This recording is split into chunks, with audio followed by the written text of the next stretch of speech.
You mentioned student debt. Let's start there. What are you going to do about it? We can invest, and at one time in Georgia, we actually invested in our colleges, and it made it more affordable for people. We've cut the Hope Scholarship investment. We have made technical school where it's no longer free. A decade ago, Georgia was an innovator in education. People looked at us to lead the way. We have fallen behind. We should be graduating 60% of our students with college degrees to meet the need in the workforce, and we're graduating 40%. A low-income kid who goes to college has an 8% chance of graduating, and it's not always because they can't make tuition. I've talked to UGA students who said, I eat one meal a day because that's what I can afford. There are a lot of students who live in their cars because they can't afford housing in Athens.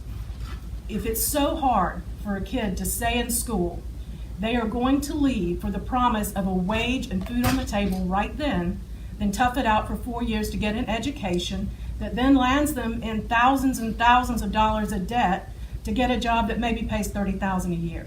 So we have to go back into investing in education, making technical school free, feeding kids into our trade program so that they can come out with skilled labor training and make the economy of Georgia function better for everyone. Ms. Johnson, you, in referencing, I think it was technical education, you return to the days of making it, quote unquote, free. Of course, it isn't free. Someone is paying for it. The question is who? In your vision, who is going to pay for it? And how, if it's the taxpayer, how are they going to do it?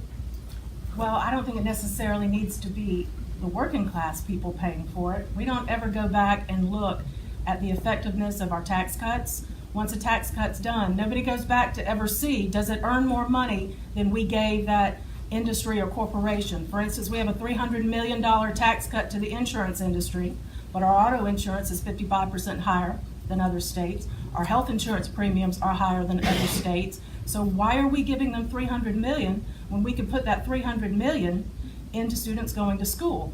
And it is a tax. When you give that money away to a corporation or an industry that doesn't benefit us, you have to pick up that cost.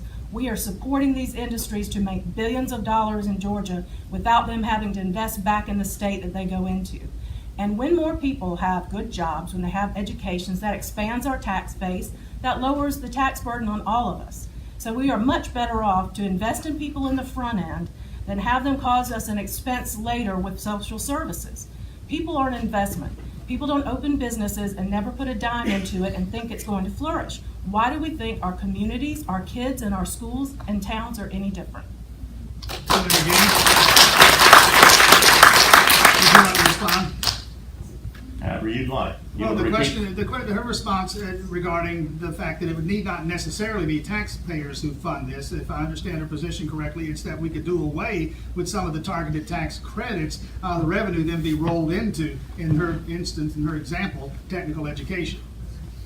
For me, Tim, said everybody in here has a wallet or a billfold.